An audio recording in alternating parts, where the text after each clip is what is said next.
Hello friends, welcome to all exam places. आज यहाँ पर हम लोग एमपीपीएससी फॉरेस्ट मेंस की क्लासेस को स्टार्ट करने वाले हैं और उस क्लास में सबसे पहले हम लोग जो स्टार्ट करेंगे वो हम फिजिक्स स्टार्ट करेंगे। जैसा कि आपको पता है कि फॉरेस्ट के मेंस की डेट आ चुकी है और फॉरेस्ट की मेंस के लिए हम लोग सबसे पहले भौतिकी स्टार्ट करने वाले हैं। तो भौतिकी में सबसे पहला जो टॉपिक हम लोग स्टार्ट करने वाले हैं वो आप लोगों को याद रखना है। वो टॉपिक है आपका लाइट, जिसको हम लोग प्रकाश के नाम से जानते हैं। ठीक है, जैसा कि आप लोगों को विदित है, जैसा कि आप लोग जानते ही हैं कि जब फॉरेस्ट की बात होती है तो फॉरेस्ट में हमेशा फिजिक्स से न्यूमेरिकल पूछे जाते हैं, साइंस से न्यूमेरिकल पूछे जाते हैं। तो हमको कॉन्सेप्ट प्लस न्यूमेरिकल दोनों तरह से इसमें स्टडी करना है।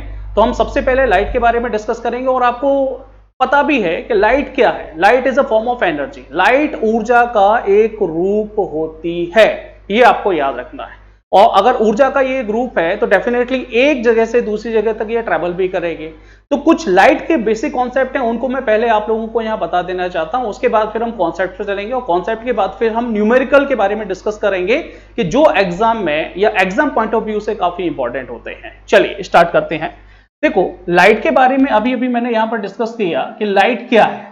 तो जैसा कि मैंने आपको बताया कि लाइट एक एनर्जी या ऊर्जा का एक रूप है और आपको पता होना चाहिए कि ऊर्जा के जितने भी रूप हैं उन सभी की स्टडी या उन सभी का अध्ययन हम जिस ब्रांच के अंतर्गत करते हैं विज्ञान के, उसे भौतिकी कहा जाता है। क्लियर? यहां पर प्रकाश से रिलेटेड कुछ आपके फैक्ट हैं जो आपको पता होना चाहिए, क्योंकि आगे आने वाली क्लासेस में जो कॉन्सेप्ट बिल्डअप होगा उसके लिए ये आप लोगों को पता होना चाहिए। चलिए तो हम स्टार्ट करते हैं लाइट के बारे में। तो लाइट में आपको इसकी प्रकृति के बारे में याद रखना है। प्रकृति कि अगर कोई आपसे पूछता है कि भाई लाइट की प्रकृति या लाइट का नेचर क्या होता है, तो आपको याद रखना है कि लाइट का जो नेचर होता है वो ड्यूल नेचर होता है। ड्यूल नेचर का मतलब क्या है? ड्यूल नेचर का मतलब ये है कि लाइट जो है वो कण की भांति भी व्यवहार करती है और लाइट जो है वो तरंग की भांति भी व्यवहार करती है, अर्थात इसकी द्वैत प्रकृति होती है। द्वैत प्रकृति का मतलब यह है कि यहां पर ये कण की भांति भी व्यवहार करेगा और तरंग की भांति की व्यवहार करेगा, अर्थात इसका पार्टिकल नेचर भी होगा और साथ में अगर हम देखेंगे तो इसका कौन सा नेचर होगा? आपका तरंग नेचर भी होगा। अब चूंकि आपको पता ही होगा कि जब लाइट के बारे में स्टडी हो रही थी तो वैज्ञानिक बड़े कंफ्यूज थे। वैज्ञानिकों को यह समझ नहीं आ रहा था कि ये कण प्रकृति की है कि तरंग प्रकृति की है। कुछ ग्रुप ऑफ वैज्ञानिक ये मान रहे थे कि इसकी कण प्रकृति, और कण प्रकृति को मानने वाला सबसे पहले वैज्ञानिक का नाम है आपका, या फिलोसफर या कुछ तो भी आप उसको बोल सकते हैं, दैट इज न्यूटन। न्यूटन के बाद आप लोग देखेंगे तो जनरली आइंस्टीन का एक सर्वविदित नाम है। आइंस्टीन को आप लोग जानते हैं। तो आइंस्टीन ने अपने एक एक्सपेरिमेंट किया था जिसको हम प्रकाश विद्युत प्रभाव या फोटो इलेक्ट्रिक इफेक्ट के नाम से जानते हैं। तो फोटो इलेक्ट्रिक इफेक्ट में उसने ये बताया था कि लाइट जो है वो ऊर्जा के छोटे छोटे पैकेट से मिलकर बनी होती है और उन छोटे छोटे पैकेट्स को हम लोग फोटोन के नाम से जानते हैं। मैक्स प्लांक का क्वांटम सिद्धांत, तो वो भी किस पार्टिकल नेचर के बारे में बताता है? वेव थ्योरी या तरंग सिद्धांत के बारे में अगर आप देखेंगे तो जनरली आपका हाइगन का नाम आता है। हाइगन के आप देखेंगे तो थॉमस यंग का नाम आता है। थॉमस यंग के बाद आप देखेंगे तो जनरली आपका ये मैक्सवेल का नाम आता है। मैक्सवेल ने तो एक बड़ी प्यारी बात कही। मैक्सवेल ने बोला कि पर्टिकुलर लाइट एक तरंग है, लेकिन तरंग में भी कौन सी तरंग है? आपका विद्युत चुंबकीय तरंग, इलेक्ट्रोमैग्नेटिक वेव है। ये आपको याद रखना है क्योंकि आगे कई सारी चीजें जो है ना वो आपकी क्लियर होंगी। तो सबसे पहला आपको याद रखना है कि लाइट की प्रकृति कैसी है, तो कण प्रकृति भी है और तरंग प्रकृति भी है। कुछ वैज्ञानिक इसको कण प्रकृति का मानते हैं, कुछ वैज्ञानिक इसको तरंग प्रकृति का मानते हैं। लेकिन एक वैज्ञानिक जिसका नाम है आपका डी ब्रोगली, तो डी ब्रोगली के बारे में आपको याद रखना है कि डी ब्रोगली ने बोला कि नहीं, इसकी दोनों तरह की प्रकृति होती है और it is the dual nature. Dual nature का मतलब क्या हो गया कि भाई ये कण प्रकृति की भांति भी व्यवहार करेगा और ये तरंग प्रकृति की भांति भी व्यवहार करेगा। तो आपको ये पहला कॉन्सेप्ट या पहला फैक्ट आपको याद रखना है जो एग्जाम पॉइंट ऑफ व्यू से काफी इंपॉर्टेंट है। चलिए आगे बढ़ते हैं। जब आप आगे बढ़ेंगे तो आगे आप एक चीज देखिएगा कि यहां पर एक छोटा सा न्यूमेरिकल आपसे पूछ सकते हैं। अब वो एक फैक्ट के रूप में भी आपसे पूछा जा सकता है। जनरली आपका इसकी चाल को लेकर आपसे प्रश्न पूछा जा सकता है। चाल, जिसको हम लोग स्पीड ऑफ लाइट के बारे में या स्पीड ऑफ लाइट के नाम से जानते हैं। अगर कोई आपसे प्रश्न पूछता है कि प्रकाश की चाल या प्रकाश की जो स्पीड है वो कितनी होती है, तो तो आपके दिमाग में एक आंसर आता होगा कि सर इसकी जो स्पीड होती है वो आपका 3 × 10⁸ मीटर पर सेकेंड होती है। क्लियर? लेकिन अगर मैं आपसे बोलूं कि भाई ये जो इसकी स्पीड है ये किस में है? वैक्यूम में, निर्वात में। ये आपको याद रखना है। आपको पता होना चाहिए कि लाइट या प्रकाश जो है वो ट्रेवल जो करती है वो पर्टिकुलर आपका ट्रांसपेरेंट मीडियम में करती है। ट्रांसपेरेंट मीडियम का मतलब क्या होता है? ट्रांसपेरेंट मीडियम का मतलब होता है कि जिससे लाइट आर पार निकल सके। नॉन ट्रांसपेरेंट मीडियम या पारदर्शी माध्यम में ये पर्टिकुलर आपका ट्रेवल नहीं करती है। तो आपको याद रखना है कि यहां पर जब हम स्पीड की बात कर रहे हैं तो सबसे अधिक स्पीड 3 × 10⁸ मीटर पर सेकेंड होती है। लेकिन ये किसमें होती है? तो ये होती है आपकी निर्वात में, जिसको हम लोग वैक्यूम के नाम से जानते हैं। इंग्लिश में इसको वैक्यूम कहा जाता है। अगर आपसे कोई प्रश्न पूछता है कि भाई एयर या वायु में इसकी स्पीड कितनी है, तो आपको याद रखना है कि एयर थोड़ा सा ज्यादा डेंसर है या ज्यादा सघन है किसके कंपैरिजन में? निर्वात के कंपैरिजन में। तो इसकी स्पीड थोड़ी कम हो जाएगी। किसमें? वायु में, एयर में, लेकिन लगभग इसी के बराबर रहेगी। इसलिए एयर में भी हम इसकी जो स्पीड मानकर चलते हैं ऑलमोस्ट, वो कितनी मानकर चलते हैं? आपका 3 × 10⁸ मीटर पर सेकेंड मानकर चलते हैं। लेकिन तकनीकी रूप में आप देखेंगे, टेक्निकली आप देखेंगे कि अगर वो पूछे कि इन दोनों में से अधिकतम स्पीड किसमें है, तो वो निर्वात में होती है। लेकिन दोनों की ऑलमोस्ट इक्वल रहती है, ये आपको याद रखना है। फिर हम दूसरे मीडियम की बात करते हैं। उस मीडियम का नाम है वाटर, जिसको हिंदी में जल कहा जाता है।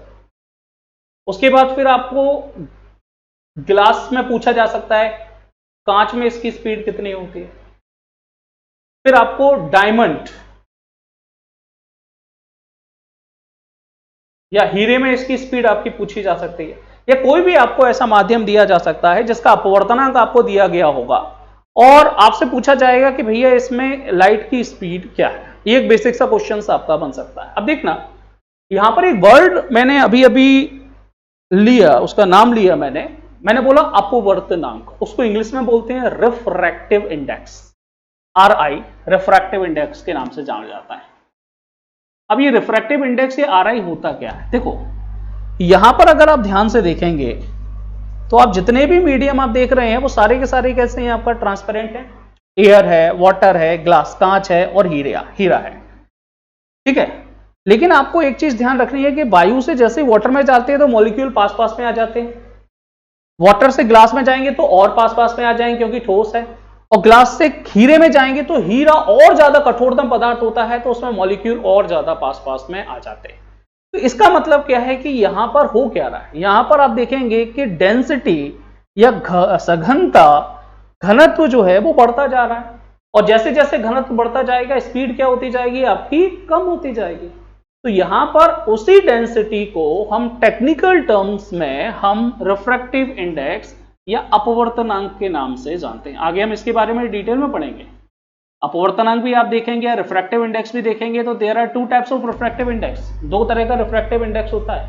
एक होता है एब्सोल्यूट, जिसको निरपेक्ष अपवर्तनांक कहा जाता है, और दूसरा होता है रिलेटिव रिफ्रैक्टिव इंडेक्स, जिसको बोला जाता है सापेक्षिक अपवर्तनांक।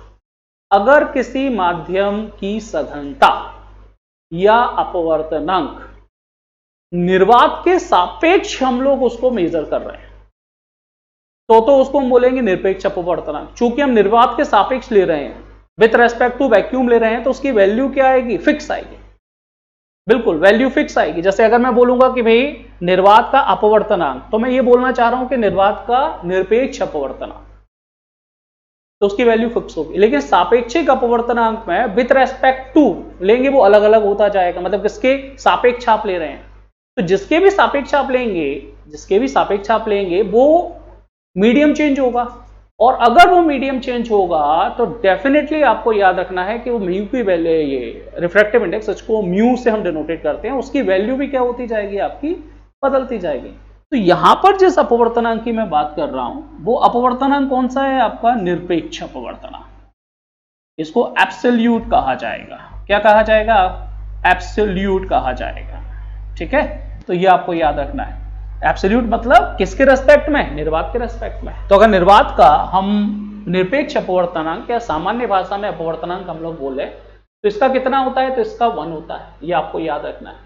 अच्छा, इसको डिनोटेट किससे करते हैं? तो डिनोटेट करते हैं आपका म्यू से। एक ग्रीक क्वांटिटी होती है that is known as mu, ये 1 होगा। एयर का 1 से थोड़ा सा ज्यादा होता है, लेकिन ऑलमोस्ट 1 के इक्वल होता है, ठीक है। जल का कितना होता है? तो जल का इस 1.33 होता है। कांच की हम लोग बात करेंगे तो कांच का ऑलमोस्ट 1.45 होता है, क्योंकि there are varieties, there are many varieties in the glass. Glass में आप देखेंगे तो बहुत अलग अलग प्रकार की क्या होती हैं? वैराइटीज होती हैं। तो उसके अकॉर्डिंग कांच का अपवर्तनांक भी चेंज हो जाता है, लेकिन एक एवरेजन जो वैल्यू रहती है 1.45 या 1.5 के आसपास रहती है। हीरे का जो रहता है वो कितना होता है? तो वो होता है आपका 2.42 के अराउंड होता है, ठीक है। तो ये जो म्यू की वैल्यू है, ये या तो आपको क्वेश्चन में दी जाएंगी, और अगर क्वेश्चन में नहीं दी गई है तो आपको याद रखनी पड़ेंगी, ठीक है। और अगर इसके अलावा कोई उन्होंने माध्यम दिया तो उसकी म्यू की वैल्यू उनको देनी पड़ेगी, क्योंकि बच्चा इतनी सारी वैल्यू डिटेल्स में याद नहीं रख सकता है। जैसे कोई ऑयल दे दिया या कुछ तो भी दे दिया, तो उसकी म्यू की वैल्यू उनको देनी पड़ेगी, क्लियर। अब वो यहां पर आपसे पूछेंगे कि म्यू है, ठीक है, म्यू मतलब अपवर्तनांक दिया हुआ है इन माध्यम का, और आपसे पूछेंगे कि इन माध्यम में प्रकाश की चाल आप बताइए, स्पीड ऑफ लाइट को आप मेजर कीजिए। तो यहां पर ये जो अपवर्तनांक है इसका एक फॉर्मूला होता है, वो आपको याद रखना है। जैसे यहां म्यू के बारे में बात कर रहे हैं, अब देखिएगा ये जो म्यू है ये c अपॉन v के इक्वल आता है, इसकी जो वैल्यू रहती है। c क्या है? तो c is the speed of light in vacuum, निर्वात में प्रकाश की चाल। तो निर्वात में प्रकाश की चाल भैया कितनी दी है? तो वो दी है आपका 3 × 10⁸, ये आपको याद रखना है। और v क्या है?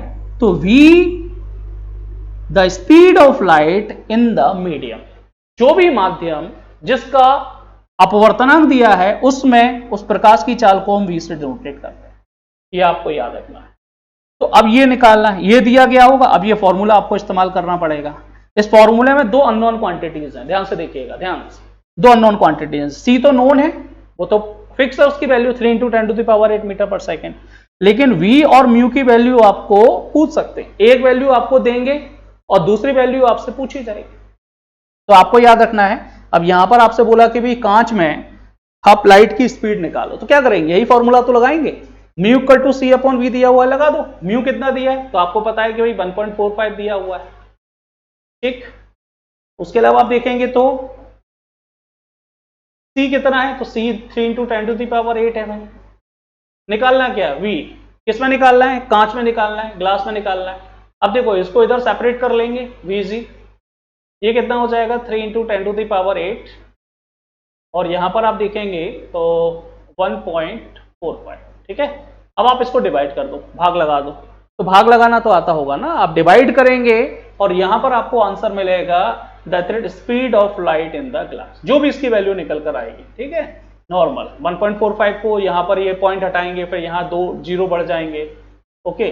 फिर आप देखेंगे तो इसकी वैल्यू ऑलमोस्ट 2 के समथिंग निकल कर आएगी, 2 × 10⁸ के समथिंग आपकी निकल कर आएगी। तो इस प्रकार के न्यूमेरिकल आपके फॉरेस्ट में पूछे जा सकते हैं। भाई वो क्या करेंगे? वो नॉर्मल आपको दे देंगे, ये फॉर्मूले का इस्तेमाल होगा।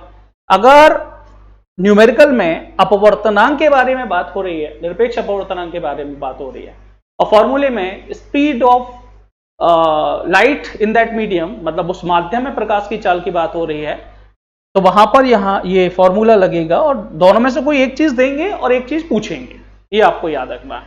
तो एक जर्नल केस आपको याद रखना है जो फॉरेस्ट के लिए काफी इंपॉर्टेंट आपका हो सकता है, क्लियर। चलिए आगे बढ़ते हैं। देखिए 2 चीजों के बारे में मैंने यहां पर प्रीवियस स्लाइड में जिक्र किया। सबसे पहले हम नेचर के बारे में डिस्कस किए, तो नेचर आपको याद रखना है, ड्यूल नेचर होता है। दूसरा हमने स्पीड ऑफ लाइट के बारे में डिस्कस किया, तो सबसे ज्यादा स्पीड किस में होगी? निर्वात में होगी। उससे कम स्पीड किस में होगी? तो वायु में होगी। उससे कम किस में होगी? तो जल में होगी, वाटर में होगी। उससे कम किस में होगी? तो ग्लास में होगी। उससे कम किस में होगी? तो डायमंड में होगी। इन सब में हो क्या रहा है? तो इन सब में रिफ्रैक्टिव इंडेक्स बढ़ रहा है, और रिफ्रैक्टिव इंडेक्स जैसे जैसे बढ़ता जाएगा स्पीड ऑफ लाइट क्या होती जाएगी? कम होती जाएगी।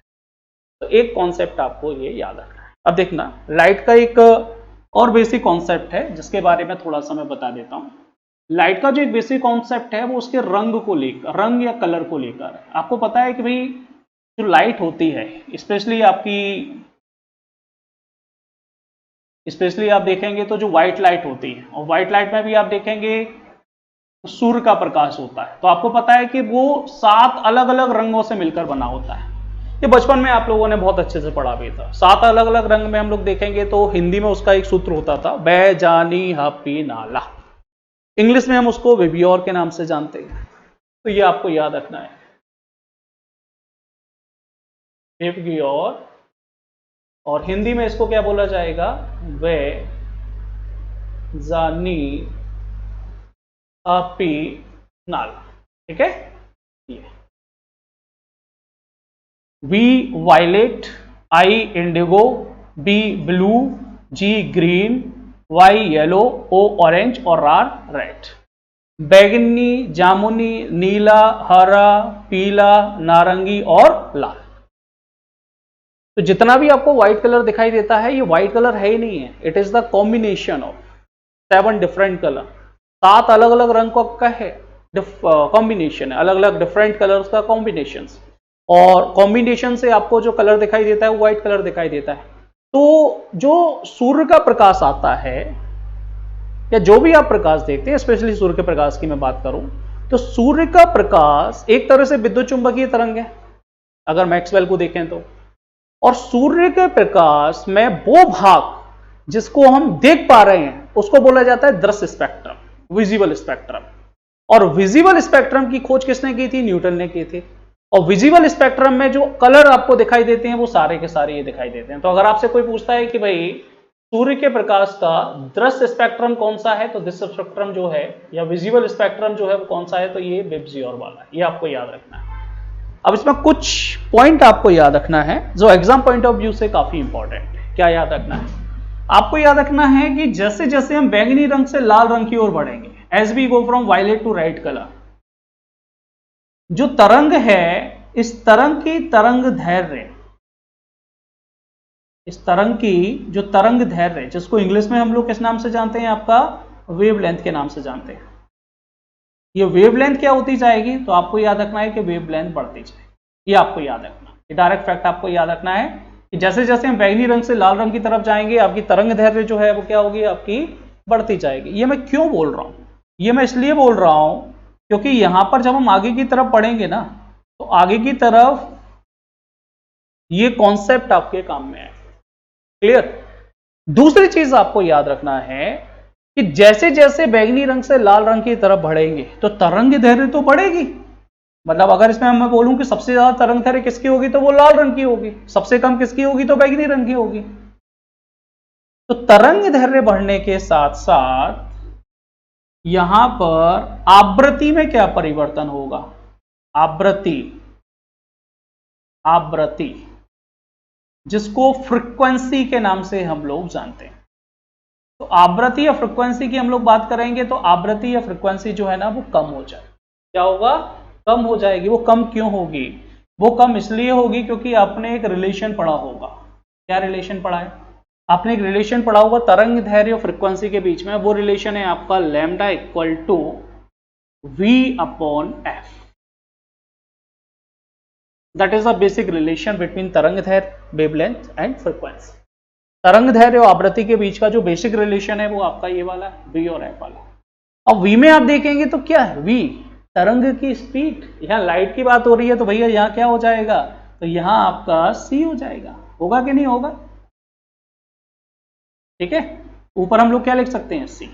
एफ क्या, फ्रीक्वेंसी। लैम्डा क्या है, तो तरंग धैर्य। तो अगर न्यूमेरिकल आपसे पूछा जाता है, ये भी पूछ सकते हैं आपसे, आपको फ्रीक्वेंसी दे दी, आपसे पूछी व्हाट इज द वेवलेंथ, और लाइट का तो आपको पता है लाइट की स्पीड इतनी होती है, कितनी होती है, तो प्रीवियस लेक्चर में मैंने, प्रीवियस स्लाइड में मैंने आपको बताया भी था, 3 × 10⁸ मीटर पर सेकेंड। ये आपको याद रखना है। चलिए, तो एक ये रिलेशन आपको याद रखना है। अच्छा, ऊर्जा का भी कभी पूछ सकते हैं, कभी बैंगनी रंग से लाल रंग की तरफ हम लोग बढ़ेंगे तो ऊर्जा पर क्या प्रभाव पड़ेगा। तो जैसे जैसे आवृत्ति कम होती जाएगी तो ऊर्जा भी जो है ना उस रंग की कम होती जाएगी। ठीक है, ये आपको याद रखना है। तो लाइट कोई मोनोक्रोमेटिक लाइट नहीं है। मोनोक्रोमेटिक मतलब एक वर्णीय प्रकाश नहीं है, ये कैसा है, बहुवर्णीय प्रकाश। बहुवर्णीय का मतलब होता है कि बहुत सारे इसमें कलर्स हैं और हर कलर की अलग अलग क्या है, आपकी तरंग है। ठीक है, चलिए, तो आई होप ये आप लोगों को क्लियर हुआ होगा। चलिए आगे की तरफ बढ़ते हैं। अब देखिएगा प्रकाश के बारे में कुछ फैक्ट हैं, उनमें से एक फैक्ट ये वाला है कि प्रकाश जो है वो अनुप्रस्थ तरंग है। एक ही फैक्ट आपसे पूछा जाता है। अनुप्रस्थ तरंग का मतलब क्या होता है, या इसको इंग्लिश में हम लोग बोलते हैं ट्रांसवर्स वेव। क्या बोला जाता है? ट्रांसवर्स वेव कहा जाता है अनुप्रस्थ। इंग्लिश में बोलता ट्रांसवर्स, ठीक है।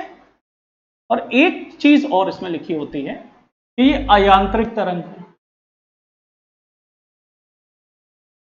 अयांत्रिक, अयांत्रिक का मतलब होता है नॉन मैग्नेटिक इंग्लिश में। अब देखिएगा इन दोनों को अगर आप देखेंगे तो इनके टर्म्स को आपको समझना जरूरी है, क्योंकि टर्म तरंग में जब हम लोग डिस्कस करेंगे तो और अच्छे से करेंगे, लेकिन यहां पर आपको अनुप्रस्थ के बारे में याद रखना है। सबसे पहले तो हम लोग अयांत्रिक के बारे में पढ़ लेते हैं कि अयांत्रिक का मतलब क्या है। तो आपको याद रखना है कि ऐसी तरंगें जिनके गमन के लिए माध्यम की आवश्यकता नहीं होती उन्हें अयांत्रिक तरंग कहा जाए। तो क्या लाइट अयांत्रिक तरंग है? तो बिल्कुल है। लाइट प्रकाश निर्वात में भी गमन कर सकता है, और अगर वो निर्वात में भी गमन करता है तो उसको चलने के लिए माध्यम की आवश्यकता नहीं है, तो वो कौन सी तरंग होगी? आपका अयांत्रिक। जबकि ध्वनि की हम लोग बात करते हैं तो ध्वनि आपकी अयांत्रिक तरंग नहीं है, वो कौन सी है? यांत्रिक। इसका मतलब चंद्रमा पर आप देख तो पाएंगे लेकिन सुन नहीं पाएंगे, क्योंकि वहां पर वायुमंडल प्रेजेंट नहीं है। तो ये आपको याद रखना है। तो लाइट का ये वाला तो क्लियर हो गया कि अयांत्रिक तरंग है। अब दूसरा केस है भैया ये अनुप्रस्थ तरंग का क्या कॉन्सेप्ट है कि अनुप्रस्थ तरंग के बारे में यहां पर पूछा जा रहा है। तो अनुप्रस्थ तरंग का क्या मामला है? तो आपको याद रखना है कि जब भी कोई तरंग, जैसे रस्सी का हम लोग एग्जांपल लेते हैं, जैसे रस्सी, इस रस्सी को पकड़ेंगे ऊपर नीचे किया तो आप देखेंगे रस्सी के जो मॉलिक्यूल है वो ऊपर नीचे हो रहे हैं, और रस्सी में वेव बनेगी ऐसी, और वेव कहां जाएगी? वो आगे की तरफ जाएगी। तो आपको याद रखना है कि माध्यम के कणों की दिशा, माध्यम के कणों के गमन की दिशा, माध्यम के कणों की दिशा कहां है? ऊपर नीचे। और आप देखेंगे तरंग संचरण की दिशा, तो वो कहां पर है? आगे की तरफ। दोनों के बीच में अगर एंगल कितना है? 90 डिग्री। तो ऐसी सभी वेव्स को या ऐसी सभी तरंग को हम लोग किस नाम से जानते हैं? आपका अनुप्रस्थ तरंग के नाम से जानते हैं। ये आपको याद रखना है। दूसरी चीज आपको याद रखना है कि हम प्रकाश की बात करते हैं तो प्रकाश विद्युत चुंबकीय तरंग है। तो यहां पर आपको एक बहुत महत्वपूर्ण पॉइंट याद रखना है कि प्रकाश में जो इलेक्ट्रिक फील्ड, विद्युत चुंबकीय तरंग मतलब दैट इज इलेक्ट्रोमैग्नेटिक वेव। तो प्रकाश में जो इलेक्ट्रिक फील्ड है और प्रकाश में जो मैग्नेटिक फील्ड है, ये दोनों एक दूसरे से रिलेटेड है। जैसे जैसे आप time varying electric field produce करेंगे या प्रोड्यूस होगा, तो time varying magnetic field produce होगा, मतलब परिवर्तनीय विद्युत क्षेत्र से परिवर्तनीय चुंबकीय क्षेत्र प्रोड्यूस होगा, और टाइम वेरिंग मैग्नेटिक फील्ड से time varying electric field produce होगा, मतलब परिवर्तनीय चुंबकीय क्षेत्र से परिवर्तनीय विद्युत क्षेत्र पैदा होगा। इसका मतलब E से M प्रोड्यूस होगा, M से फिर E प्रोड्यूस होगा, E से फिर M प्रोड्यूस होगा, M से फिर E प्रोड्यूस होगा। तो आप देखेंगे जितने भी विद्युत चुंबकीय तरंग हैं वो इसी कॉन्सेप्ट में आगे की तरफ बढ़ते हैं। ये आपको याद रखना है। तो जैसे मोबाइल में जो कम्युनिकेशन होता है या जो भी कम्युनिकेशन जो आपका नॉर्मल आपका वायरलेस कम्युनिकेशन है, उस सभी कम्युनिकेशन में ये कॉन्सेप्ट आपका लगता है। अब यहां पर एक चीज गौर करने वाली है कि जो इलेक्ट्रिक फील्ड है, ध्यान दीजिएगा, जो विद्युत क्षेत्र है उसकी दिशा और जो चुंबकीय क्षेत्र है उसकी दिशा और जो तरंग संचरण की दिशा है, तरंग संचरण की दिशा है, ये आप इस तरह का मैंने बनाया है। इसका मतलब आप समझिएगा ये कैसा है, इस तरह का बाहर की तरफ निकला हुआ है। तो आप देखेंगे ये कौन सी डायमेंशन है, तो दैट इज एक्स, ये कौन सी है तो वाई, और ये कौन सी है तो जेड। तो आपको याद रखना है ये तीनों म्यूचुअली परपेंडिकुलर है कि नहीं है। म्यूचुअली परपेंडिकुलर का मतलब कि तीनों एक दूसरे के साथ कितना एंगल बना रही है, 90 डिग्री। और वही तो मैंने बताया था कि यहां पर 90 डिग्री का अगर एंगल बनेगा तो वो कौन सी तरंग हो जाएगा, आपका अनुप्रस्थ तरंग हो जाएगा। तो ये कॉन्सेप्ट आपको याद रखना है कि भाई प्रकाश क्या है, तो प्रकाश आपकी अयांत्रिक अनुप्रस्थ तरंग, ये आपको याद रखना है। चलिए आगे की तरफ हम लोग बढ़ेंगे। अब देखिएगा यहां पर ये प्रकाश के कुछ बेसिक कैरेक्टरिस्टिक या बेसिक प्रॉपर्टीज मैंने आपको बता दी। अब प्रकाश में अगले टॉपिक की तरफ हम लोग बढ़ेंगे। तो अगला टॉपिक जो आपको यहां पर मिलेगा वो मिलेगा कि प्रकाश के साथ होने वाली घटनाएं अलग अलग घटनाओं के बारे में हम लोग डिस्कस करेंगे। और उसमें सबसे महत्वपूर्ण जो घटना है उस घटना को बोला जाता है परावर्तन। क्या बोला जाता है? परावर्तन बोला जाता है। चलिए तो ये देखिए, तो यहां परावर्तन के बारे में अब हम लोग डिस्कस करेंगे। परावर्तन, रिफ्लेक्शन के बारे में हम लोग डिस्कस करेंगे।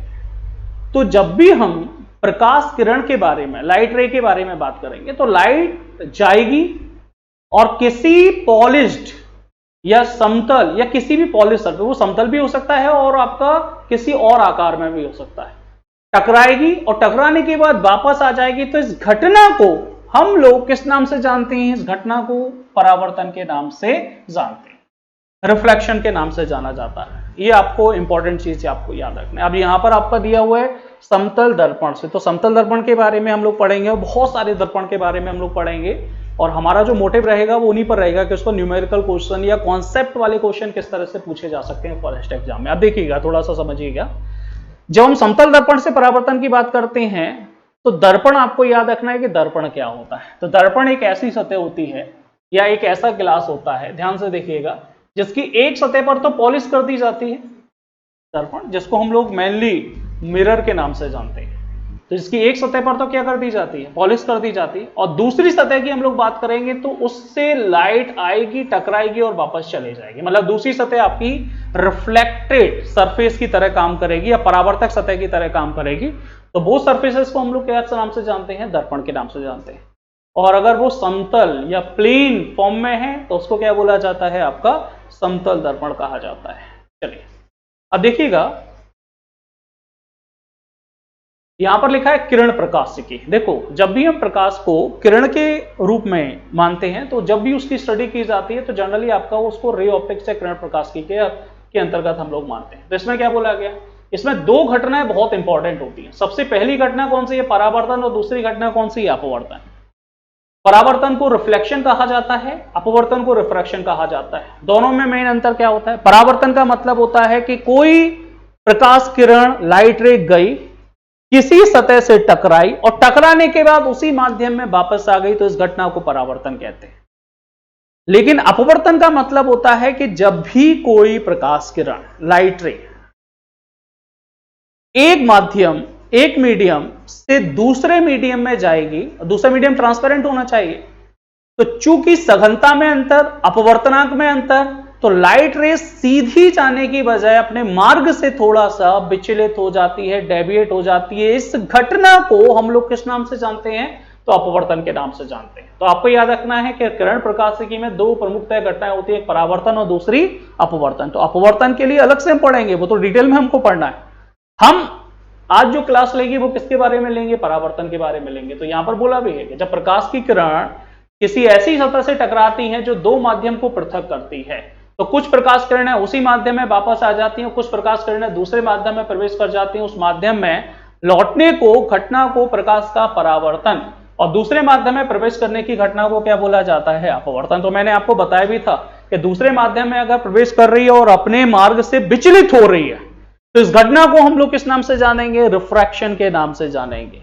तो यहां पर उन्होंने क्या किया? एक पर्टिकुलर दो अलग अलग मीडियम लिए, सरफेस ली और कुछ लाइट रेज छोड़ी। कोई भी लाइट सरफेस जो होती है ना, वो आपको याद रखना है कि 100% ना तो रिफ्लेक्टेड रहेगी ना रिफ्रैक्टेड रहेगी। तो उन्होंने इस डेफिनेशन को पर्टिकुलर आपका एक ही के अंदर कर दिया। लेकिन जब अलग अलग रूप में देखेंगे तो परावर्तन की घटना पूरी तरह से अलग होती है और अपवर्तन की घटना पूरी तरह से अलग होती है। चलिए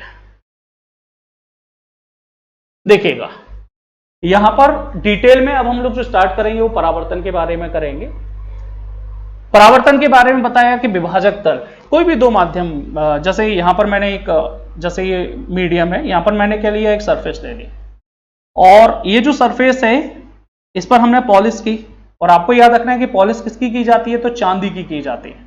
चांदी जो है ना वो सबसे अच्छी परावर्तक होती है। तो इसलिए कोशिश ये की जाती है कि जब भी आपका मिरर वाले केसेस होते हैं तो वहां चांदी की पॉलिश आपके पीछे की तरफ की जाती है। माध्यम के विभाजक तल या चिकनी व पॉलिश युक्त पृष्ठ पर कोई प्रकाश किरण आपतित होती है। आपतित होने का मतलब कि उस पर आएगी और आने के बाद टकराएगी और टकराने के बाद वापस चली जाएगी। तो आपको याद रखना है कि ये घटना क्या कहलाती है, आपका परावर्तन कहलाती है। इन विच ए ray of light incident on the dividing plane or smooth or and polished surface of two medium, then some part of its again return to the same medium bouncing back is called reflection of light. इसको reflection of light कहा जाता है। या तो आपका वो particular आपका पानी रहेगा, दोनों चीजें आप देखिए, इसका एक प्रैक्टिकल सा एग्जांपल, पानी की सतह को जब आप देखते हैं तो पानी के अंदर का भी आपको दिखाई दे रहा है और पानी में आपको अपनी इमेज भी तो दिखाई दे रही है ना। आपकी जो इमेज दिखाई दे रही है वो किसके कारण, रिफ्लेक्शन के कारण, और अंदर का जो दिखाई दे रहा है वो किसके कारण, वो रिफ्रैक्शन के कारण दिखाई देता है। कई बार आपने ग्लास में देखा होगा, ध्यान से देखिएगा, अगर बहुत अच्छा ग्लास है तो उसमें ट्रांसपेरेंट उधर की चीजें दिखाई देंगी, आपको खुद का रिफ्लेक्शन दिखाई नहीं देगा। तो अगर खुद का रिफ्लेक्शन दिखाई दे रहा है इसका मतलब लाइट रेज उससे टकराकर वापस भी आ रहे हैं, ये आपको याद रखना है। क्लियर? चलिए अब देखिएगा, प्रकाश जो है उसके प्रकाश की जो किरण है उसको किरण के रूप में मानते हैं। तो लाइट रेज जो ट्रेवल करती है तो ट्रेवल करने के लिए कुछ नियम होते हैं, उन नियमों के बारे में यहां पर डिस्कस किया गया है। तो सबसे पहला नियम क्या लिया गया है, सबसे पहला नियम दिया गया है कि प्रकाश किरणें समांगी माध्यम में क्या करेंगे, आपका सरल रेखा में गमन करती हैं। सरल रेखा में गमन करने का मतलब कि जैसे एयर है तो एयर में सरल रेखा में गमन करेगी, वाटर है तो वाटर में सरल रेखा में, लेकिन अगर हिट्रोजीनियस मतलब अलग अलग मीडियम है तो वहां पर वो सरल रेखा में गमन नहीं करेगी, वो अपने पाथ से क्या हो जाएगी, थोड़ा सा डेविएट हो जाएगी, मुड़ जाएगी। तो आपको याद रखना है कि अगर एक जैसा माध्यम है तो प्रकाश किरणें क्या होंगी, आपकी सरल रेखा में गमन करती है। ये पहला पॉइंट आपको याद रखना है। दूसरे पॉइंट में देखिएगा, ये बोला गया है कि प्रकाश किरणें एक दूसरे से जब इंटरसेक्ट होती हैं, एक दूसरे से जब कोलाइड होती हैं, टकराती हैं, तो वो कभी भी डिसऑर्गेनाइज नहीं होती। डिसऑर्गेनाइज होने का मतलब कि ऐसा नहीं कि अव्यवस्थित हो जाए, एकदम से टकराएं और अव्यवस्थित हो जाए ना, वो कभी भी अव्यवस्थित नहीं होती। ये दूसरा पॉइंट या दूसरा नियम आपको याद रखना है। अच्छा, एक सिद्धांत और है, इसमें यह बोला गया है, इसको प्रिंसिपल ऑफ रिवर्सिबिलिटी कहा जाता है, उत्क्रमणीयता का सिद्धांत कहा जाता है। इस सिद्धांत में यह बोला गया है कि प्रकाश की किरणों की दिशा उलट देने पर उसी मार्ग पर वापस गमन करती है। अगर प्रकाश के किरणों की दिशा हम लोग उलट दें तो वो वापस से उसी मार्ग पर क्या होगी, आपकी गमन करेगी। नॉर्मली जैसे एक लाइट रे है, ऐसे जा रही है, सोर्स है, यहां से लाइट रे जाएगी, टकराएगी और वापस चली जाएगी। हमने क्या किया, यहां से हम वहां चले गए, सोर्स वहां चला गया, और वहां से फिर जो लाइट रे आएगी तो वो उसी पाथ को क्या करेगी, आपका फॉलो करती है। तो नॉर्मल से कुछ पॉइंट हैं जो आप लोगों को सिंपल से रिमाइंड करने हैं। क्लियर? न्यूमेरिकल का इनमें ज्यादा कुछ यूज नहीं होगा। चलिए अब यहां पर थोड़ा सा बात कर लेते हैं कि जैसे वस्तु के बारे में बात होती है, जैसे हम लोग दर्पण के बारे में बात करेंगे। तो दर्पण आप लोगों को पता ही है कि दर्पण क्या होता है। दर्पण एक ऐसी सतह है जिसकी एक साइड पर पॉलिश्ड हो और दूसरी साइड जो है वो क्या हो, आपकी पर्टिकुलर रिफ्लेक्टिव परावर्तक सतह। और ये जो दर्पण है, इन दर्पण पर प्रतिबिंब बनेगा। खास बात, प्रतिबिंब किसका बनेगा, तो वस्तु का बनेगा। तो यहां वस्तु के बारे में ही डेफिनेशन आपकी दी गई है। प्रतिबिंब के बारे में आगे हम लोग पढ़ेंगे, प्रतिबिंब किस प्रकार से बनता है, प्रतिबिंब के बारे में क्या क्या चीज हम लोगों को याद रखनी है, किस किस हिसाब से वहां पर क्वेश्चन पूछा जा सकता है, कौन कौन सी डायमेंशन पूछी जाएगी क्वेश्चंस को लेकर, वो सारी चीजें हम लोग डिस्कस करेंगे। चलिए, तो यहां बोला गया है कि ऐसा बिंदु यहां आपतित किरणें वास्तव में निकलती हैं, उसे वास्तविक वस्तु कहते हैं। अच्छा, दो चीजें इसमें याद रखना, वस्तु में भी यहां पर दो तरह से इसको डिफाइन किया गया है कि यहां पर एक वस्तु जिससे किरणें वास्तविकता में क्या हो रही हैं, निकल रही हैं, उसको हम वास्तविक वस्तु के नाम से जानते हैं। और जिस बिंदु पर प्रकाश किरणें मिलती हुई प्रतीत होती हैं उसे आभासी वस्तु के नाम से जाना जाता है। आभासी का मतलब होता है वर्चुअल, कि किरणें appear to meet, appear to meet मतलब एक्चुअली मीट नहीं हो रही हैं, अपीयर टू मीट हो रही हैं, तो आपको याद रखना है, तो उसको हम लोग वर्चुअल ऑब्जेक्ट के नाम से जानते हैं। तो एक ऑब्जेक्ट कौन सा होता है, तो एक ऑब्जेक्ट होता है आपका रियल ऑब्जेक्ट, और दूसरा ऑब्जेक्ट कौन सा होता है, दूसरा होता है आपका वर्चुअल ऑब्जेक्ट। ये चीज आपको याद रखना है। तो इस डायमेंशन में भी ये दिया गया है, देखो डायमेंशन क्या दिया गया है, यहां से लाइट रेज जा रही है, तो अगर लाइट रेज वास्तविकता में जा रही है तो रियल ऑब्जेक्ट, और आप देखेंगे ध्यान से देखिएगा कि लाइट रेज आपकी यहां से ये वाला वर्चुअल ऑब्जेक्ट हमेशा जो रहेगा वो कहां रहेगा, आपका दर्पण के पीछे रहेगा। ये आपको याद रखना है, क्योंकि वो वर्चुअल है, और रियल हमेशा कहां रहेगा, तो in front of the mirror रहेगा, मिरर के सामने रहेगा। ठीक है, तो यहां से क्या हो रही है, आपका निकलती हुई प्रतीत हो रही है, आपको ऐसा लग रहा है कि लाइट रेज इस तरह से जा रही है। ठीक है, वस्तु की स्थिति का आकलन कैसे करेंगे, तो आपतित किरणें, जो भी आपकी इंसिडेंट रे हैं, जो भी आपकी इंसिडेंट रे हैं, इंसिडेंट रे की पोजीशन के आधार पर आप ये डिसाइड करेंगे कि वस्तु की स्थिति क्या हो, ये आपको याद है। चलिए नेक्स्ट स्लाइड की तरफ बढ़ते हैं। चलिए नेक्स्ट स्लाइड में क्या दिया गया है, तो नेक्स्ट स्लाइड में आपका प्रतिबिंब के बारे में दिया गया है। वस्तु के बारे में डिस्कस कर लिया, जैसा वस्तु के बारे में था वैसे ही आपका प्रतिबिंब के बारे में। प्रतिबिंब के बारे में क्या दिया गया है, बिंदु से चलने वाली प्रकाश किरणें परावर्तन या अपवर्तन के पश्चात जब किसी बिंदु पर मिलती है या अभिसरित होती है या मिलती हुई प्रतीत होती है, तो वहां पर जो बनेगा वो बनेगा आपका प्रतिबिंब। ये चीज आपको याद रखना है कि प्रतिबिंब या इमेज का फॉर्मेशन कैसे होता है। तो आपको याद रखना है कि प्रतिबिंब की जब हम लोग बात करते हैं तो प्रतिबिंब दो केसेस में बनते हैं। पहला केस किसका होता है, तो पहला केस होता है आपका दर्पण का, मिरर का होता है। दूसरे केस की हम लोग बात करेंगे तो दूसरा केस किसका होता है, आपका लेंस का होता है। अच्छा, लेंस जो है ना, ये अपवर्तन की घटना पर काम करता है, जबकि दर्पण जो है वो परावर्तन की घटना पर काम करता है। इसलिए यहां पर दोनों वर्ड दिए हैं, ध्यान से देखिएगा क्या वर्ड दिया हुआ है, परावर्तन और अपवर्तन के पश्चात। अगर लाइट रेस परावर्तित हो रही है या अपवर्तित हो रही है, रिफ्लेक्टेड हो रही है या फिर रिफ्रैक्टेड हो रही है, उसके पश्चात जब वो किसी बिंदु पर मिलती है या मिलती हुई प्रतीत होती है, इट इज एक्चुअली मीट और अपीयर टू मीट, तो उस बिंदु को, उस स्थिति को हम लोग किस नाम से जानते हैं, प्रतिबिंब के नाम से जानते हैं। तो इस आधार पर इमेज को हम दो टाइप में डिवाइड करते हैं। एक होता है रियल रिफ्लेक्शन या रियल इमेज, जिसको हम लोग बोलते हैं। रियल का मतलब कि after reflection light rays actually में मीट हो रही हैं, तो उसे हम लोग बोलते हैं किस नाम से, वास्तविक प्रतिबिंब के नाम से। लेकिन अगर लाइट रेज, देखो ध्यान से देखिएगा, यहाँ लाइट रेज आप देख रहे हैं तो एक्चुअली में मीट हो रही है, यहां से आ रही है और यहाँ एक्चुअली मीट हो रही है, यहां से जा रही है, तो आप देखेंगे ये बाहर की तरफ, इधर की तरफ जा रही है, इधर की तरफ जा रही है। तो अगर ये ऐसे जा रही है तो आगे जाके तो मीट होगी नहीं, तो हम क्या करेंगे, इसको पीछे की तरफ ड्रॉ करेंगे और हम ये मानकर चलते हैं कि ये पीछे की तरफ क्या है, अपीयर टू मीट है। तो यहां पर जो इमेज बनेगी वो कौन सी बनेगी, आपका वर्चुअल। यहां कौन सी इमेज बनेगी, तो रियल इमेज बनेगी। तो आपको याद रखना है, देखो ये वर्चुअल का भी दिया हुआ है, पीछे की देखो, वास्तविक प्रतिबिंब के बारे में बात करते हैं। तो वास्तविक प्रतिबिंब आपका ये यहां रियल का दिया हुआ है और वर्चुअल का आपका दिया हुआ है। ठीक है, अब कुछ कॉन्सेप्ट आप लोगों को यहीं पे मैं बता देता हूं, क्योंकि जब आगे हम लोग इमेज फॉर्मेशन करेंगे या न्यूमेरिकल आप लोग लगाएंगे तो आधे से ज्यादा चीजों तो आप ऐसे ही बता देंगे अगर आपको कुछ कॉन्सेप्ट इसके बारे में क्लियर होंगे। पहला, रियल इमेज जो है ना, रियल इमेज मिरर, हम अभी लेंस में नहीं जा रहे, लेंस में हम अलग से जाएंगे। हम मिरर के बारे में बात कर रहे हैं तो अभी मैं पूरा मिरर के बारे में बोलूंगा। जैसे मैंने अभी कॉन्वेक्स बोला, तो अब याद रखिएगा मैं कॉन्वेक्स लेंस के बारे में बात नहीं करूंगा, कॉन्वेक्स मिरर के बारे में बात करूंगा जब तक मिरर आपका चल रहा है। तो जब भी हम लोग बात करते हैं रियल इमेज की, तो रियल इमेज की सबसे पहली खास बात क्या होती है, the light rays actually meet, प्रकाश किरणें परावर्तन के पश्चात वास्तविकता में मिलती हैं, पहला पॉइंट। दूसरा पॉइंट आपको याद रखना है कि रियल इमेजेस हमेशा in front of the mirror बनती है।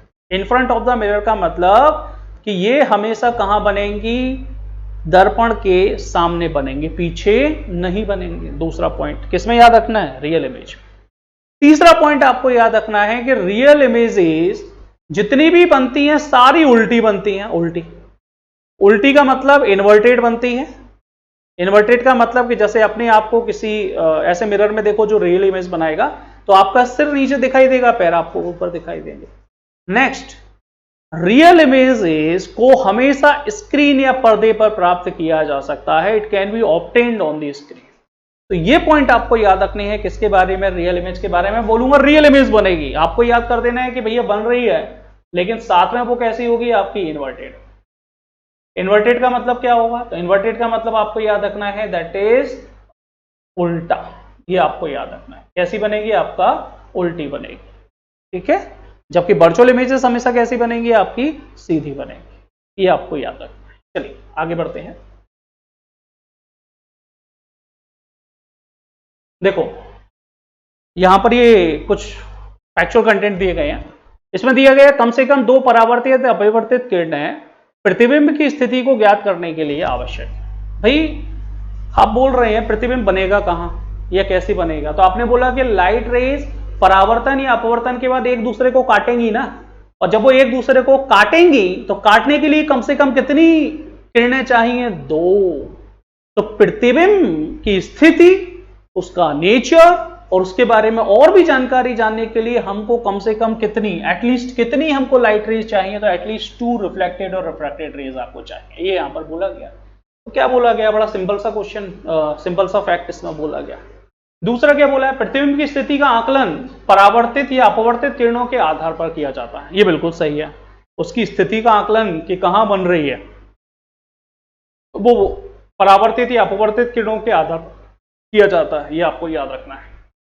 The position of the image is accessed on the basis of reflected और रिफ्रैक्टेड रे। नेक्स्ट, किसी प्रकाशीय घटना के लिए वस्तु एवं प्रतिबिंब की स्थिति को ज्ञात कर लेना चाहिए। ठीक है, तो ये तो नॉर्मल है कि कोई भी आपका प्रकाशीय घटना हो रही है तो उसमें आपको ये नोट करना पड़ेगा कि भाई वस्तु और प्रतिबिंब की स्थिति कैसी है। तो सीधी सी बात है, वो न्यूमेरिकल की बात कर रहे हैं, तो वो न्यूमेरिकल देखेंगे, आगे करेंगे, तब हम लोग इसको डिस्कस करेंगे।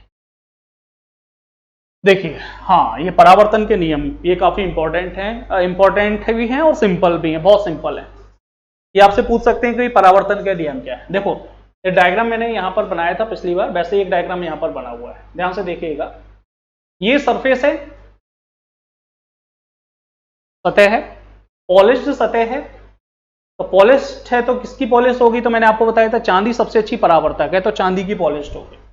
इसके अलावा आप देखेंगे यहां पर आपकी ये किरण जो आ रही है, ये वाली, तो ये जो किरण है, प्रकाश की किरण या लाइट रे है, तो इसको हम लोग एक नाम देते हैं, दैट इज इंसिडेंट रेस, आपतित किरण। क्या नाम देते हैं? आपतित किरण। टकराने के बाद दैट इज रिफ्लेक्टेड रे। जब भी रे डायग्राम बनता है, एरो लगाना बहुत इंपॉर्टेंट है। एरो से हमको ये पता चलता है कौन सी इंसिडेंट रे है और कौन सी रिफ्लेक्टेड रे है। बीच में देखो एन लिखा हुआ है, एन दैट इज नॉर्मल, अभिलंब। तो अभिलंब ये क्या है? ये एक आभासी, एक तरह से एक लाइन है जो केवल एक मिरर को डिवाइड करती है और इसकी स्टडी में बड़ा चीजें आसान बनाती है। तो आपको याद रखना है कि इस अभिलंब की हम लोग बात करते हैं और इस इंसिडेंट की हम लोग बात करते हैं, तो इसके बीच में एक एंगल बन रहा है। देखो ये एंगल आपको दिखाई दे रहा है, i, that is angle of incidence, आपतन कोण। देखो ये रिफ्लेक्टेड रे और नॉर्मल के बीच में एक एंगल बन रहा है, दैट इज आर, इसको रिफ्लेक्टेड एंगल या इसको बोला जाता है परावर्तन कोण। ध्यान से देखिएगा, आई और आर दोनों जो बन रहे हैं वो नॉर्मल के साथ बन रहे हैं।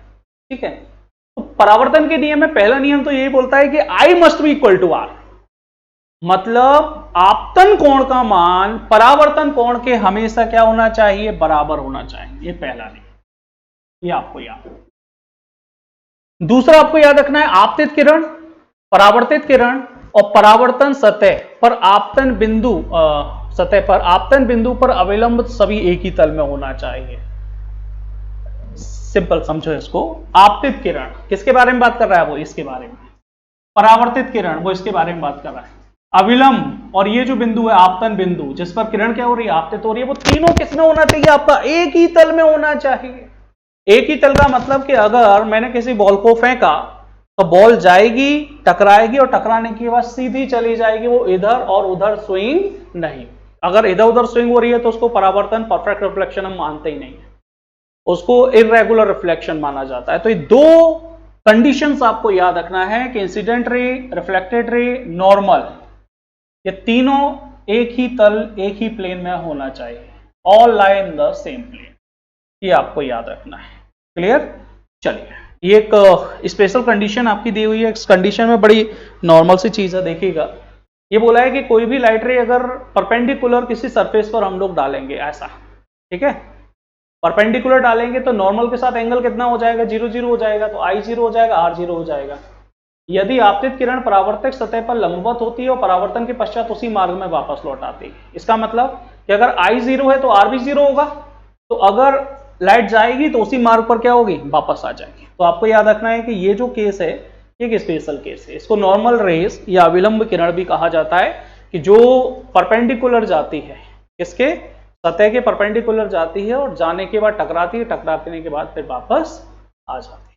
ठीक है, तो ये नियम है, ये आपको याद रखना है। चलिए अब यहां से आपका कुछ चीजें इंपॉर्टेंट आपके स्टार्ट हो रही हैं। देखिए दर्पण की अगर हम लोग बात करेंगे तो दर्पण जनरली दो तरह का होता है। एक समतल दर्पण जिसकी सरफेस समतल हो, प्लेन मिरर जिसकी सरफेस क्या हो, प्लेन हो।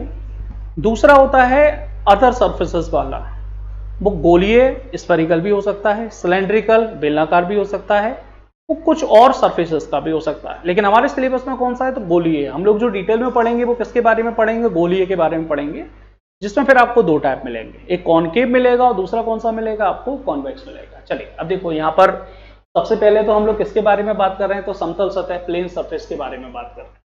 ठीक है, जो फ्लैट सरफेस है या प्लेन सरफेस है उसके बारे में बात कर रहे हैं। अब इसमें क्या बोल रहा है, ध्यान से देखना। इसमें बोल रहा है कि वस्तु का आकार प्रतिबिंब के आकार के बराबर होता है। ध्यान से देखिएगा, अब हम इमेज फॉर्मेशन स्टार्ट कर रहे हैं। प्रतिबिंब किस प्रकार से बनेगा हम उसको स्टार्ट कर रहे हैं। तो प्रतिबिंब जो बनेगा उसमें सबसे पहले फॉर्मेशन हम लोग कहां का देखेंगे, समतल सरफेस। ध्यान से देखिए, ये समतल सरफेस है। ठीक है, ये ऑब्जेक्ट है,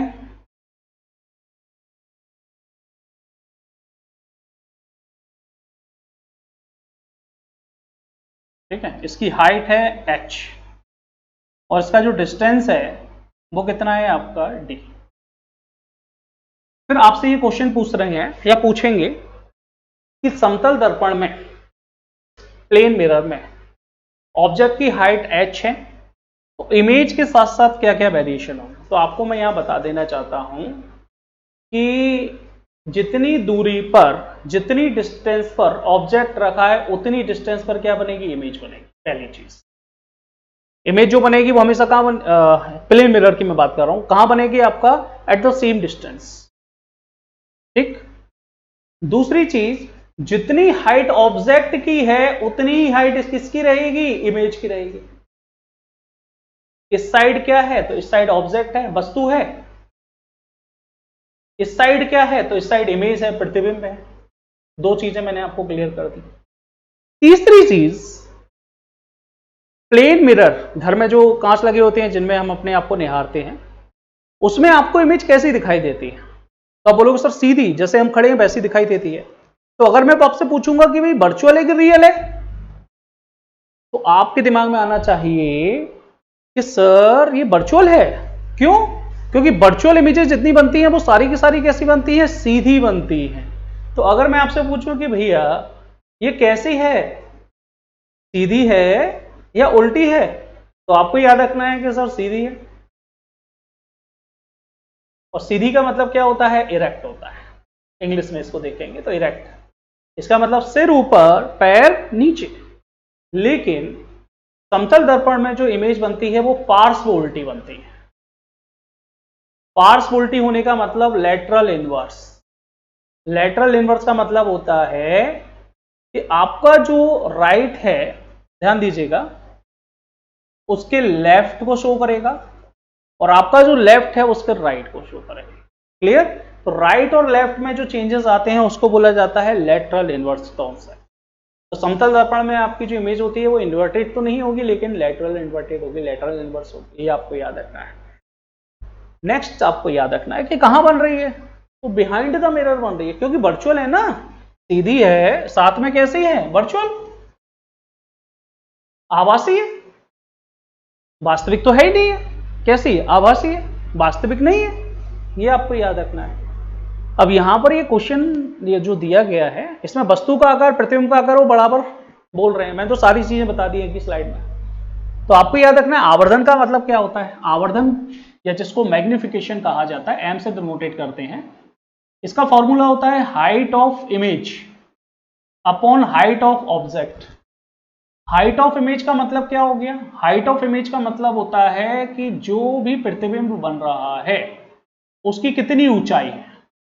तो जो प्रतिबिंब की ऊंचाई है और जो वस्तु की ऊंचाई रहेगी उसका जो रेशियो निकल कर आएगा उसे मैग्निफिकेशन कहा जाता है। तो मुझे बताओ दोनों जब बराबर हैं कट जाएगा तो मैग्निफिकेशन कितना आएगा? 1 आएगा। तो समतल दर्पण में मैग्निफिकेशन आपको हमेशा क्या याद रखना है? तो समतल दर्पण में जो मैग्निफिकेशन याद रखना है वो 1 याद रखना है। क्लियर? मैं बारीक बार से और बता देता हूं। समतल दर्पण में अगर कोई वस्तु d डिस्टेंस पर है तो प्रतिबिंब भी कहां बनेगा? d डिस्टेंस पर ही बनेगा।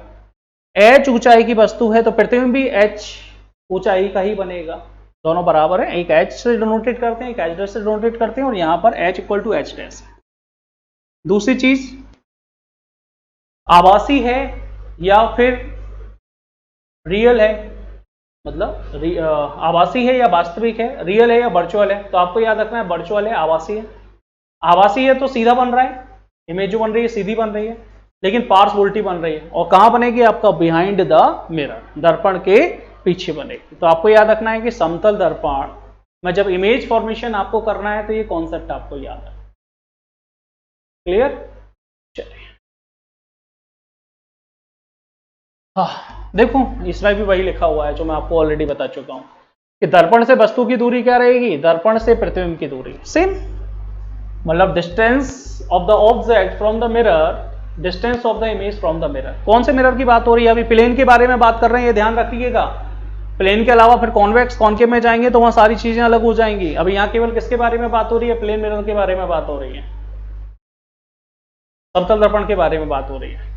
ये अगला क्या है? तो अगला लिखा है प्रतिबिंब और वस्तु को जोड़ने वाली रेखा हमेशा दर्पण पर लंबवत होती है। ये तो पता ही है, ये तो नॉर्मली आपको याद रखना है कि ये जैसे ये ऑब्जेक्ट है, ये प्रतिबिंब है। ध्यान से देखिएगा, ये ऑब्जेक्ट को प्रतिबिंब को अगर हम मिलाएंगे, जैसे ये मिलाया, तो आप देखेंगे ये वाली जो लाइन है ये दर्पण के कैसे है?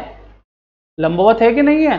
जैसे ये एक ऑब्जेक्ट मान लो, एक इमेज मान लो, एक ऑब्जेक्ट है एक इमेज है, दोनों को किया तो क्या कर रही है? आपका लंबवत है। यहाँ पे भी लंबवत, ट्वीडर्स गलत लिखा हुआ है, लेकिन नॉर्मली आपको याद रखना है कि एक प्रतिबिंब है और एक आपका ऑब्जेक्ट है, नॉर्मल सा कॉन्सेप्ट है। अगला लिखा है वास्तविक वस्तु का जो प्रतिबिंब बनेगा वो हमेशा कैसा बनता है? आपका आभासी। अभी वास्तविक वस्तु के बारे में डिस्कस किया था मैंने, यहाँ पर डायरेक्ट फैक्ट आप याद रख लो कि वास्तविक वस्तु का जो प्रतिबिंब बनेगा वो कैसा बनेगा? आभासी। और आभासी वस्तु का जो प्रतिबिंब बनेगा वो कैसा बनेगा? आपका वास्तविक। ठीक है, चलिए। जब आपतित किरणें दर्पण के समानांतर होती हैं तब तक प्रतिबिंब हमेशा सीधा बनता है और किरणें लंबवत होने पर प्रतिबिंब कैसा बनेगा? आपका उल्टा बनता है। इसका मतलब ये है कि जो भी हम समतल दर्पण की बात करेंगे तो आपतित किरणें जब तक आपको समानांतर दिखाई दे रही हैं तब तक तो प्रतिबिंब कैसा बनेगा? आपका सीधा बनेगा। मतलब जैसे जा रही हैं, ठीक है, तो टकराएंगी तो सीधा बनेगा, लेकिन किरणें अगर लंबवत हो रही हैं तो प्रतिबिंब कैसा बनता है? आपका अपोजिट बनता है। तो ये फैक्ट आपको याद रखना है। अगला फैक्ट देखिएगा, चूंकि दर्पण का प्रत्येक भाग, ये इंपॉर्टेंट है, इससे क्वेश्चन पूछा जाता है, मैं बता देता हूं कौन सा, लेंस वाला पूछा जाता है या मिरर वाला पूछा जाता है। बोला जाता है कि लेंस है, मिरर है, उसका नीचे का भाग काला कर दिया पेंट से, तो इमेज पर क्या फर्क पड़ेगा? तो आपको याद रखना है कि जो भी आपकी इमेज है वो उसकी जो इंटेंसिटी है, प्रतिबिंब की तीव्रता, इंटेंसिटी ऑफ द इमेज, ये हमेशा किस पर डिपेंड करती है? जो सतह का क्षेत्रफल होता है, जो भी area of the reflecting surfaces है, जो भी परावर्तित सतह है उसके क्षेत्रफल पर निर्भर करती है।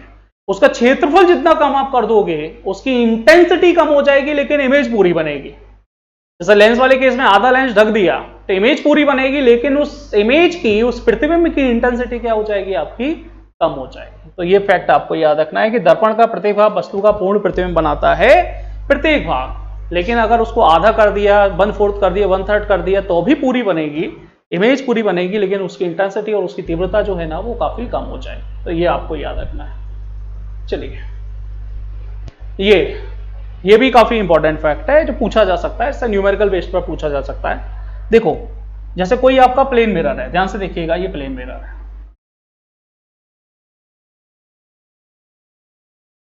ठीक है।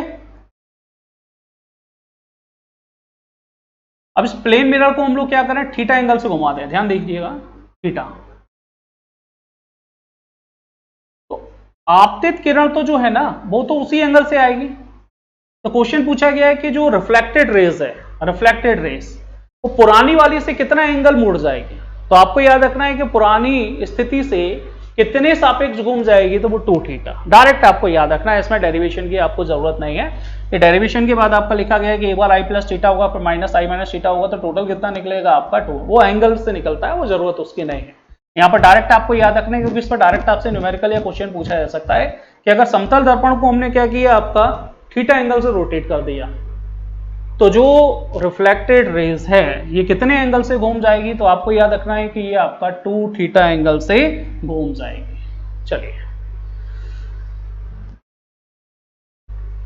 चलिए यहां पर कुछ और कॉन्सेप्ट के बारे में हम लोग बात कर लेते हैं। जैसे एक प्रतिबिंब की गति के बारे में दिया गया है। प्रतिबिंब की गति का मतलब कि जैसे मान लो कि कोई आपका प्लेन मिरर है और प्लेन मिरर के सामने कोई ऑब्जेक्ट आपका u गति से गतिमान है।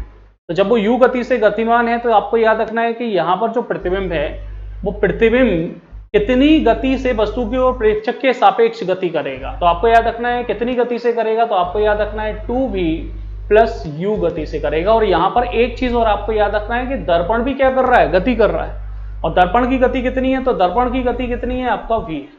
लेकिन अगर नॉर्मल आपसे क्वेश्चन पूछा जाता है कि अगर दर्पण स्थिर है, ध्यान से देखिएगा कि अगर दर्पण स्थिर है और कोई ऑब्जेक्ट अगर v वेग से जा रहा है तो प्रतिबिंब आपको आते हुई दुगनी स्पीड से दिखाई देगा। लेकिन अगर यहां पर हम लोग क्या करें कि दर्पण को भी मूवेबल कर दें, तो यहां पर उसका जो फैक्ट है वो कितना हो जाएगा आपका 2v प्लस u हो जाएगा। ठीक है, चलिए तो आज के लिए इतना ही, आगे मिलते हैं।